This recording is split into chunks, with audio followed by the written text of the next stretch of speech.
नमस्कार, मैं शिवांजलि और आप देख रहे हैं द फुल वॉल्यूम। अभी मैं खड़ी हूँ तारामंडल के परिसर में और यहाँ पे बिहार महिला उद्योग मेला का आयोजन किया गया है। ये 5 दिवसीय मेला है जो 17 तारीख से लेकर 21 तारीख तक आयोजित किया जाएगा। तो आइए चलते हैं और अंदर और जानते हैं कि क्या है इस मेले में खास और हमें अंदर क्या क्या यूनिक चीज़ें को देखने को मिलती हैं।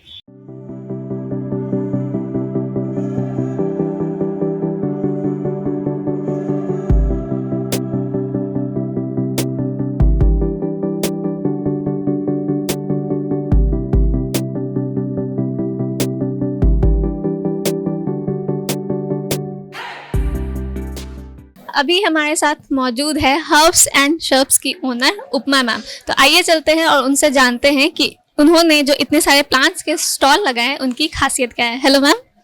हाँ, ये सारा डिजाइनर पॉट के साथ प्लांट है। प्लांट तो आपको हर जगह मिल जाएगा, लेकिन डिजाइनर पॉट आपको हर जगह नहीं मिलेगा। ये सारा पॉट बाहर से मैं मंगाती हूँ और कुछ प्लांट तो मैं ग्रो करती हूँ, कुछ बाहर से लेती हूँ। तो मैम जो ये प्लांट्स आप ग्रो करती हैं वो किसी खास तरह के होते हैं या फिर सारे तरह के प्लांट्स होते हैं? ज़्यादा करके इंडोर प्लांट। अच्छा। इंडोर प्लांट को कहीं हार्वेस्ट करके ना डेवलप करते हैं। मैम इस उद्योग मेला में आपको आके कैसा लग रहा है? और हमको बहुत अच्छा लग रहा है और मेरा खुद का भी एक स्टॉल है। अच्छा। हाँ, हमारा हैंडमेड नेचुरल सोप का है, तो अभी घूम के देख रहे हैं कि क्या क्या और स्टफ है। Thank you.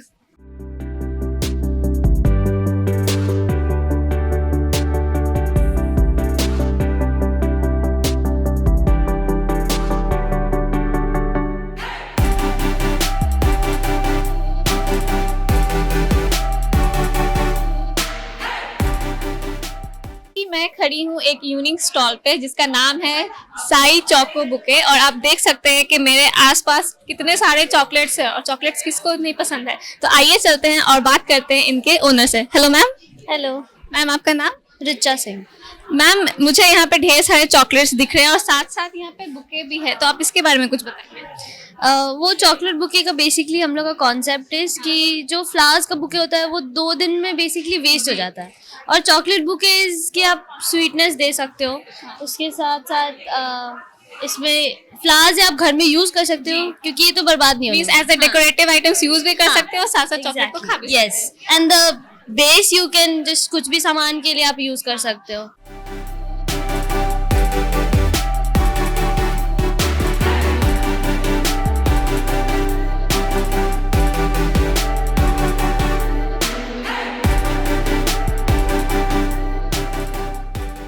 अभी हम एक स्टॉल पे मौजूद है जिसका नाम है धज क्राफ्ट। तो आइए चलते हैं और जानते हैं इस ओनर से कि इसका मतलब क्या है। मैम इस धज क्राफ्ट के नाम रखने के पीछे का क्या रहस्य है?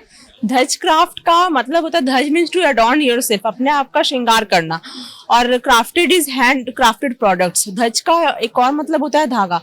सो वैसा प्रोडक्ट जो आपको निखारता हो और वो सारा हैंड क्राफ्टेड हो, धागे से बना हुआ हो। तो ये जितने भी आपने जो ये जूतियां बनाई है सब हैंड क्राफ्टेड है? हाँ, सारा हैंड क्राफ्टेड है। आप देख सकते हो ये सारा हाथ का ही बना हुआ है। तो मैम जो इस बार आपने ये स्टॉल लगाया है तो जो कलेक्शन है वो उसका थीम क्या रखा है आपने? स्प्रिंग समर और होली कलेक्शंस। इसमें आप जितना भी देखोगे ना, ये सारा हमारा स्प्रिंग समर कलेक्शन है। जितना भी लाइट कलर्स होंगे, अभी गर्मी का टाइम आ रहा है तो लोगों को लाइट कलर्स ज्यादा साथ होली भी है तो हाँ, तो कलरफुल्स भी चाहिए। तो उसके अकॉर्डिंग आप यहाँ पे देख सकते हो हमारा एक कलरफुल होली के थीम पे भी है। तो वैसा हम लोग लाइट कलर्स में और थोड़ा होली के थीम्स में गर्मी के लिए हम लोग लेकर आए collections. Thank you ma'am. Thank you. अभी मेरे साथ मौजूद है बिहार महिला उद्योग संघ की प्रेसिडेंट उषा मैम। तो आइए चलते हैं और जानते हैं इस मेले के बारे में। Hello ma'am. हाँ, बहुत बहुत धन्यवाद आपको। आप लोग इस मेले में आए और कवरेज कर रहे हैं, ये हम लोग के लिए बड़ी प्रसन्नता की बात होती है। तो ये आप लोग देख रही हैं जी, यहाँ पर मेला लगा हुआ है। आज से इसका शुभारंभ हुआ है जो 21 तक चलेगा। ये हर साल हम लोग लगाते हैं, बल्कि 25-30 साल से इसको लगा रहे हैं। मेन पर्पस होता है कि यहाँ की जो महिलाएं हैं जो खास करके छोटा छोटा उद्योग में लगी हुई हैं उनको एक मार्केट मुहैया कराना, प्रोवाइड कराना। क्या है कि हर कोई के में उतना क्षमता नहीं होता है कि वो अपना दुकान खोले। आजकल डिजिटल मार्केटिंग भी होता है और डिजिटली अपने आप को उतनी साउंड नहीं होती है कि कर सके। सबसे बड़ी समस्या उन लोगों को होती है। प्रोडक्ट वो बना लेती है, कुछ पैसा भी मैनेज कर लेती हैं, लेकिन फिर उसको बेचे कहाँ। तो ये जो हम लोग लगाते हैं मेला, तो इससे बहुत बड़ा नेटवर्किंग उनका होता है। और ख़ास करके साल में जब 2 बार लगाते हैं वो तो फेस्टिवल को टारगेट करते हैं, एक होली से पहले और एक दशहरा से पहले। तो फेस्टिवल को इसलिए टारगेट करते हैं, उस समय लोग खरीदता है घर में। होली हो तो बहुत सारा कपड़ा हो गया, खाने पीने की सामग्री होगी, भगवान का ड्रेस हो गया, चाहे और भी चीज़ सब होता है, वो सब लोग खरीदते हैं। सजावट की चीज़ें होती है। तो जो हमारी छोटी महिलाएं हैं वो सब इसी टाइप का प्रोडक्ट बनाती हैं, उनका उस तुरंत में बिक्री भी होता है और साल भर के लिए उनको एक कस्टमर बन जाता है। ये बहुत बड़ा होता है। अब दशहरा से पहले भी लगाते हैं, देखिए उसके तुरंत बाद दिवाली होता है, तो उसमें हम लोग का फर्निशिंग आइटम से लेके दिवाली का आइटम, दिया, भगवान का ड्रेस से लेके खाने पीने का बहुत सामग्री होता है। लोग इंतजार करते हैं इस मेले का। पिछली बार कोरोना के कारण हम लोग नहीं लगा पाए, तो इस बार भी अभी तो कोरोना का डर है ही, गया नहीं है, लेकिन लगाए हैं। कोशिश करते हैं कि सब पूरा मास्क लगाए, सैनिटाइजर यूज करें, तो ये कोशिश है। तो मैम इस बार इस मेले में कितने स्टॉल्स लगाए गए हैं? अभी देखिए ये तारामंडल में जब लगता है ना, तो यहाँ 100 बहुत मुश्किल से होता है।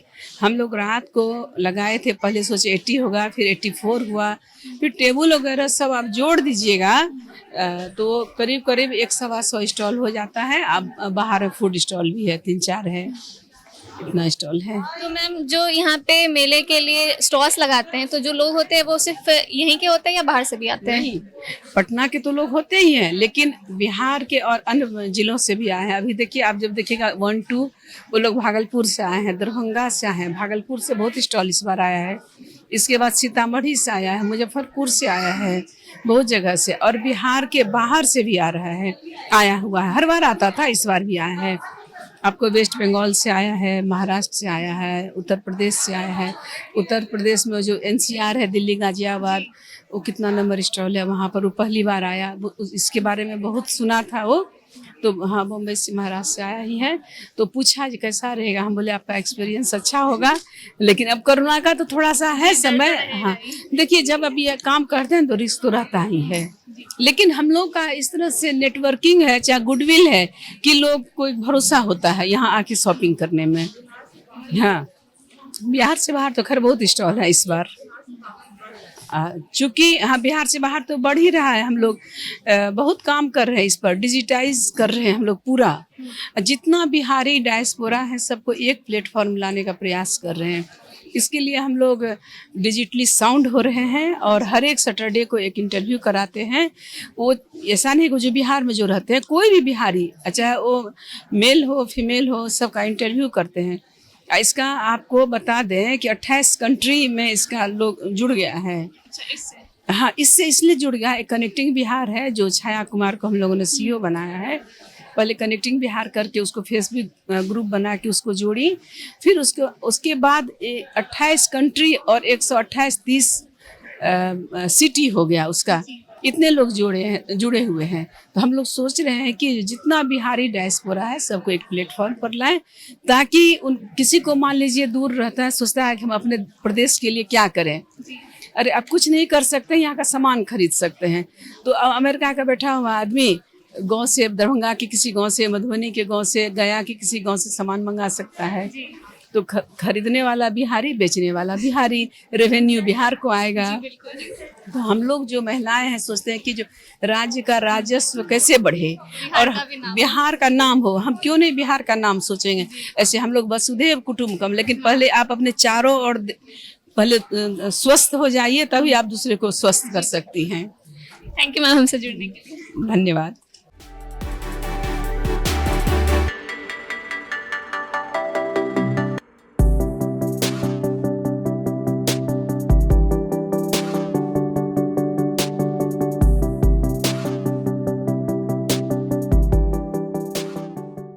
अभी मैं खड़ी हूँ एक स्टॉल के पास जिसका नाम है क्यूरियस बी, और मुझे बहुत क्यूरियोसिटी हो रही है ये जानने के लिए कि ये स्टॉल में किस बात की खासियत है। तो आइए चलते हैं और जानते हैं इसकी ओनर से। Hello ma'am. हेलो मैम, आपका नाम? प्रतिभा राज।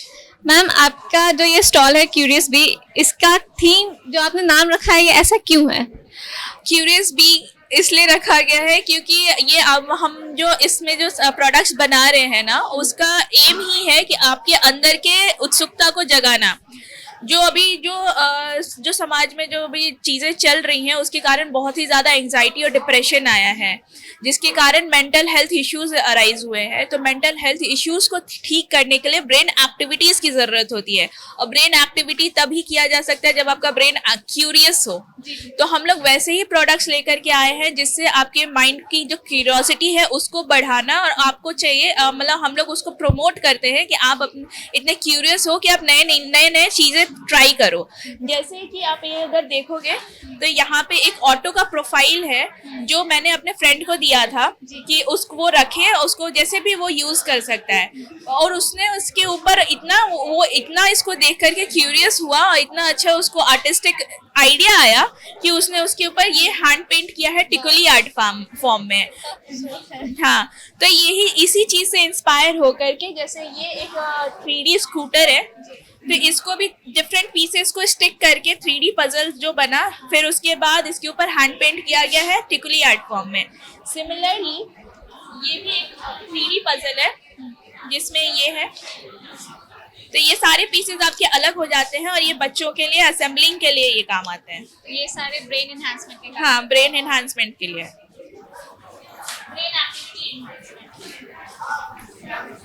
मैम इसके प्राइस क्या क्या होंगे? जैसे ये जो है हमारा 800 का है, इसमें आपका सारा 3D पजल का सेट मिलता है और उसके पास कलर्स वगैरह सब मिलते हैं जिससे आप उसको हैंड पेंट करते हो। और ये एक 3D लेयर्ड आर्ट वर्क है जिसमें 7 कलर के लेयर्स लगे हैं, और इसको आप ऐसा टेबल टॉप डेकोरेशन में यूज़ कर सकते हो। ये एक वॉल आर्ट है जिसमें 7 लेयर्स लगे हैं ब्लैक एंड गोल्डन के, और ऐसा बनाया गया है जो वॉल फ्रेम में जाते हैं। प्लस हमारा जो लेटेस्ट एडिशन है ये सारे हमने लेज़र कटिंग से बनाए हैं, और जो हमारा जो लेटेस्ट एडिशन है ये 3D प्रिंटर है जो हम लोग ने पटना में लाने की कोशिश करी है, जो बाहर ही अभी तक अवेलेबल रहा है। तो इससे हम लोग अभी जो 3D मॉडलिंग होता है STL फाइल्स के थ्रू इससे प्रिंट करते हैं। थैंक यू मैम हमसे जुड़ने के लिए। Thank you. हेलो मैम आपका नाम? नूतन सिन्हा। मैम आप इस मेले में आई है तो आपको यहाँ पे सबसे ज़्यादा क्या पसंद आया है? ऐसे तो अभी सिचुएशन के हिसाब से ग्रीनरी ज़्यादा लोगों को ही होना चाहिए, तो ग्रीनरी देखे तो ज़्यादा ड्रेस तो उतना मायने नहीं रखता है, मगर ये ग्रीन देखा तो काफ़ी अच्छा लगा। प्लांट वगैरह जो भी देखा बहुत अच्छा लगा हमको। अभी देख रहे हैं, हो सकता है ले भी सकते हैं। बाकी सब तो अच्छे हैं लेकिन ज़्यादा ग्रीन अच्छा लगा, प्लांट वगैरह बहुत अच्छा लगा। प्लांट्स ज़्यादा अट्रैक्ट हाँ, किए? ज़्यादा अट्रैक्शन, थोड़ा देखते ही अट्रैक्शन हो जाता है। प्लांट तो ऐसे सबको मतलब अच्छा ही लगता है, लेकिन मुझे भी बहुत पसंद है plant. Thank you ma'am. Okay.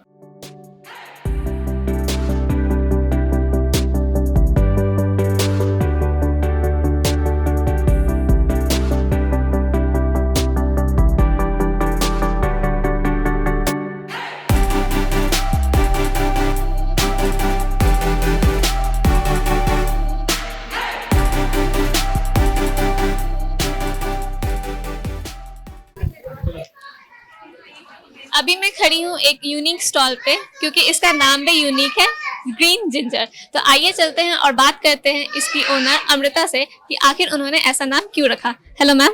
Hello ma'am, इस स्टॉल की खासियत क्या है? आपने ग्रीन जिंजर नाम क्यों रखा? ग्रीन जिंजर बेसिकली आप लोग सुनते हैं तो क्या ध्यान में आता है? Green and ginger is like brown, okay, completely brown. लेकिन दरअसल ग्रीन जिंजर जो होता है वो ऊपर में तो उसका ग्रीनरी लीफ और ग्रीन ही होता है, उसका रूट जो होता है वो जिंजर ब्राउन होता है जिसको हम लोग कंज्यूम करते हैं। तो इसलिए हम लोग इंडोर, ये सारे बेसिकली इंडोर प्लांट्स है। तो अगर फ्लैट, अपार्टमेंट, घर कहीं भी इंडोर में अगर हम लोग प्लांट्स रखते हैं तो उसके जो ब्राउन, जैसे फर्नीचर्स, टाइल्स, जो भी पेंट वगैरह, जो भी ब्राउन के बीच में ग्रीनरी लाना बेसिकली, इसलिए ये कॉन्सेप्ट है कि ब्राउन के बीच में adding green into brown area, इसलिए ग्रीन जिंजर नाम रखा। तो मैम यहाँ पे कौन कौन से प्लांट्स अभी अवेलेबल हैं? यहाँ बेसिकली सारे इंडोर प्लांट्स जो कि NASA recommend air purifier plants है। नासा रिकमेंडेड मीन्स ऐसे तो सारे plants obviously usually air purifier है, ऑक्सीजन दे रही है, लेकिन नासा ने कुछ ऐसे प्लांट के लिस्ट बनाए हैं जो कि हमारे इंडोर इम्प्यूरिटीज को हटाता है। इंडोर इम्प्यूरिटीज आता कहाँ से? हम लोग लगता है हम लोग AC में बंद है, इंडोर इम्प्यूरिटीज कहाँ से?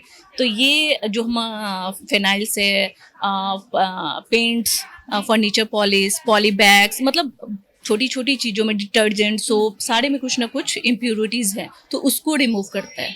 अभी मैं खड़ी हूँ हरियाली वाले स्टॉल के पास, यानी कि ग्रीन शेल्टर। तो आइए चलते हैं और जानते हैं इसके ओनर से कि इसमें क्या है खास। Hello sir.